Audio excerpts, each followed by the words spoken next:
teenage boy picked up a rock and hurled it at the sleeping figure beneath the overpass. "Hey, wake up, you bum!" The old man didn't flinch. He didn't move. He simply opened one eye, studied the boy for exactly 3 seconds, then closed it again. That single look made 2 of the boys step backward without knowing why. But the loudest one, the one with the rock, mistook the old man's silence for weakness. He would learn within the hour that some men stay silent not because they have nothing to say, but because what they've done speaks loud enough to echo through generations. If you believe every veteran deserves to be seen, comment "honor" right now. The man beneath the overpass had no name anyone remembered. The locals called him Ghost, because he appeared and disappeared without pattern or explanation.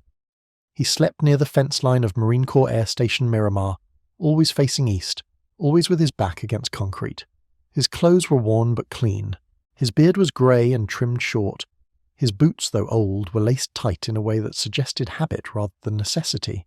No one knew where he came from. No one asked. In a city full of transients, he was just another shadow that the comfortable chose not to see. What people did notice when they bothered to look was that he never begged. He never approached. He never spoke unless spoken to, and even then his words were few. He carried a small canvas bag that he never let leave his side, and he walked with a slight limp that became more pronounced in the rain. The teenagers from the nearby neighbourhood had seen him before. They had thrown things before, and each time the old man simply absorbed their cruelty like stone absorbs weather, unchanged and unmoved. This particular afternoon the boys had grown bolder. There were 5 of them, ranging from 14 to 17, filled with that reckless energy that comes from boredom and the false courage of numbers. The leader, a 17-year-old named Derek, had decided that today they would make the old man react. He wanted a story to tell. He wanted to see fear. He picked up another rock, larger this time, and cocked his arm back. The old man sat up slowly. His movements were deliberate, almost mechanical, as if each motion had been practiced 10,000 times. He looked at Derek with eyes that held no anger, no fear, only a quiet assessment that made the air feel heavier. Derek hesitated. Something in those eyes reminded him of his grandfather's stories about men who had seen things that couldn't be unseen. But his friends were watching. He couldn't back down now. Before the rock could leave Derek's hand, a voice cut through the afternoon heat like a blade. "Drop it!" Derek spun around to find 4 Marines standing 20 feet away, still in their flight suits, coffee cups in hand. They had been walking back from the hangar when they spotted the confrontation. The one who had spoken was a staff sergeant, mid-30s, with the kind of build that suggested he could end this situation in several unpleasant ways. Derek dropped the rock immediately. His friends were already backing away, their bravado evaporating like morning fog. "We were just messing around," Derek stammered. "He's just some homeless guy." The staff sergeant stepped closer, his expression unreadable. "You throw rocks at people who can't fight back? That how your parents raised you?" Derek had no answer. He turned and ran, his friends scattering in different directions like startled birds. The Marines watched them go, then turned their attention to the old man.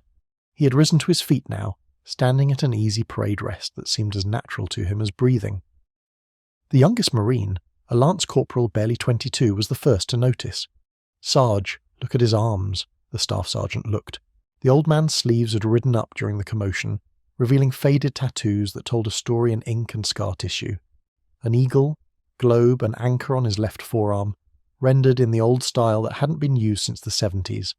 A series of hash marks that indicated deployments, far more than any normal career would accumulate.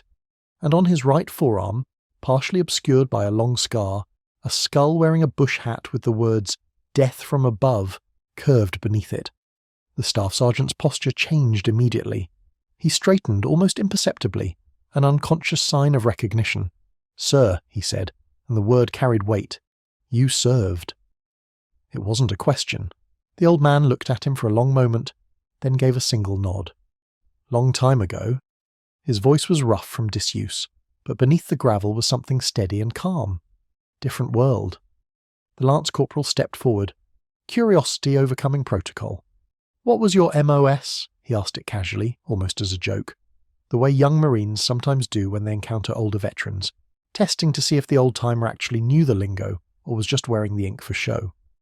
The other Marines chuckled, expecting some vague answer about being a supply clerk or a mechanic, something that would explain how this man had ended up beneath an overpass. The old man looked at the lance corporal with those assessing eyes.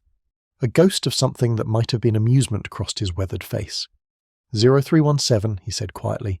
Scout sniper. The chuckling stopped. That MOS was not given lightly. It was earned through some of the most demanding training the Marine Corps offered, and it was carried by men who had done things that rarely made it into official reports. The staff sergeant studied the old man more carefully now. What unit? First Reconnaissance Battalion, then other assignments, things that didn't have names. The way he said it made clear that he wasn't exaggerating. The staff sergeant had heard that tone before, from the old-timers at the VFW who only talked about certain things after too many drinks, and even then, only in fragments. The lance corporal, still young enough to be bold, asked the question that would change everything. "Did you have a call sign?" He asked it half joking, the way someone might ask about a nickname, not understanding the weight that call signs carried in certain communities. The old man was silent for a long moment. Then he spoke, his voice barely above a whisper. "Reaper Storm." The staff sergeant's coffee cup hit the ground. Hot liquid splashed across the concrete, but he didn't seem to notice. He stood frozen, staring at the old man as if he had just seen a ghost materialize from thin air. The other Marines looked at their sergeant, confused by his reaction. "Sarge?" one of them asked. "You okay?" The staff sergeant didn't answer immediately. His mind was racing backward through time to countless nights in his childhood when his father, a Vietnam veteran himself, would tell stories after dinner. Most of those stories were about camaraderie and hardship, about friends lost and lessons learned. But there was one story his father told differently, with a kind of reverence that bordered on fear. It was the story of a sniper in Vietnam who had operated alone in the jungle for weeks at a time, a man who had accumulated a confirmed kill count so high that the official numbers were classified. The enemy had put a bounty on his head larger than any before or since. They called him the Reaper because wherever he went, death followed. And they called him Storm because his attacks were as sudden and devastating as nature's wrath. The staff sergeant had always assumed it was legend. Every branch had its ghost stories, its tales of superhuman warriors who were more myth than man. Reaper Storm was the Marine Corps' boogeyman, the name that senior NCOs invoked when they wanted to describe what true excellence looked like, while simultaneously suggesting that no living person could actually achieve it. And now that legend was standing in front of him, beneath an overpass, wearing worn clothes and carrying everything he owned in a small canvas bag. "Sir," the staff sergeant said, his voice thick with emotion he hadn't expected to feel. "My father served in Vietnam. He told me about you. He said you saved his platoon in Khe Sanh. He said you spent 3 days in a spider hole picking off NVA officers one by one until they retreated. He said you walked out of that jungle covered in mud and blood, handed your rifle to the CO and said, 'They won't be coming back.'" The old man's expression shifted slightly, the first real emotion he had shown since the encounter began. It was not pride. It was something closer to sorrow. "Your father," he said slowly. "What was his name?" "Staff Sergeant Michael Torres, 2nd Battalion, 26th Marines." The old man closed his eyes. When he opened them again, they were glistening. "Little Mike, he used to share his rations with the village kids, even when we didn't have enough for ourselves. He had a picture of his girl in his helmet. He talked about the family he wanted to have someday." He paused. "I'm glad he got to have it." The lance corporal and the other Marines stood in stunned silence. They were witnessing something rare, a connection across generations of service, a moment when the weight of history became tangible. The staff sergeant wiped his eyes quickly, military bearing reasserting itself. "Sir, with respect, what are you doing out here? There are programs, benefits. You served this country in ways most people can't imagine." The old man shook his head slowly. "I served. Then I came home. Coming home was harder than anything over there. The things I did, they kept me alive, but they followed me back. I tried the programs, tried the medications, tried the counselling. Some demons don't respond to treatment."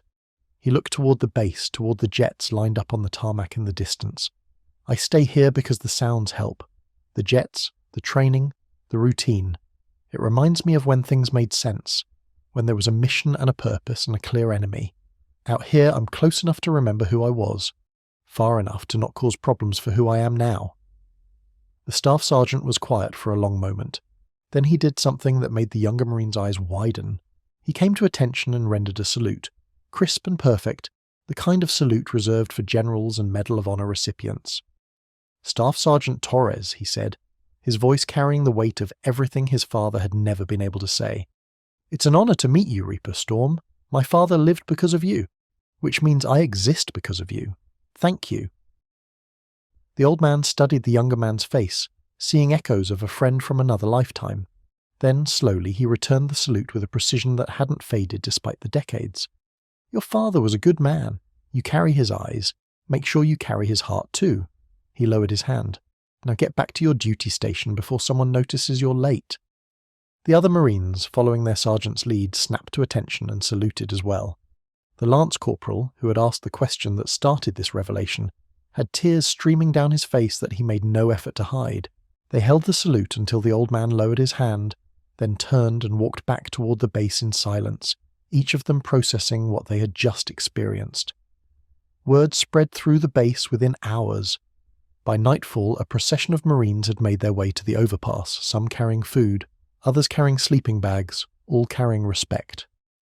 The base commander himself came, along with representatives from the VA and several veterans organizations. They offered the old man everything: housing, medical care, recognition he had been denied for decades.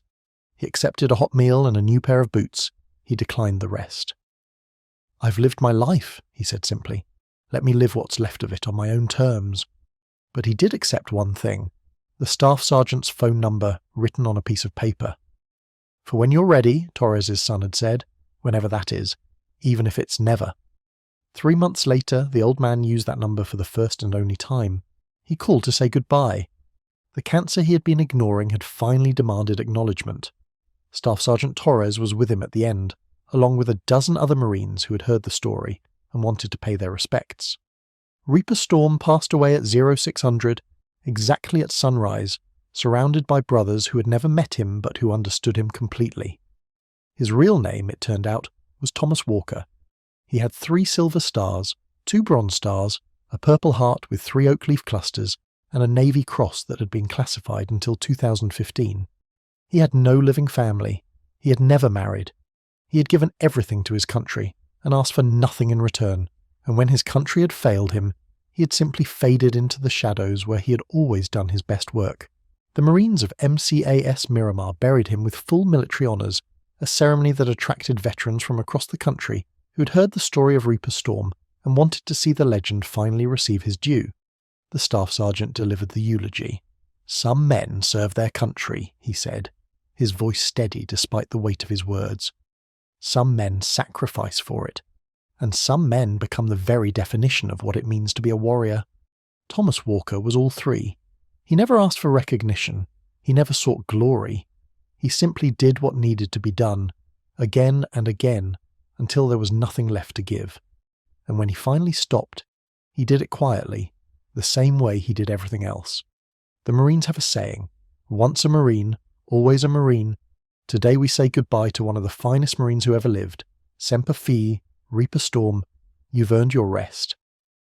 The base renamed the stretch of road near the overpass Walker's Way.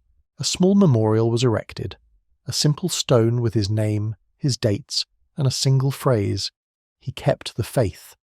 Every morning, Marines running their PT route pause at that stone and render a salute. Never judge a person by their circumstances. The man you overlook today might be the giant whose shadow you could never fill. Heroes don't announce themselves. They don't wear signs. They simply exist among us, waiting to be recognized by those wise enough to look beyond the surface. If this story moved you, if you believe that every veteran deserves dignity and every warrior deserves remembrance, subscribe to this channel. We tell the stories that matter, the stories of those who gave everything and asked for nothing, the stories that remind us what honor truly means.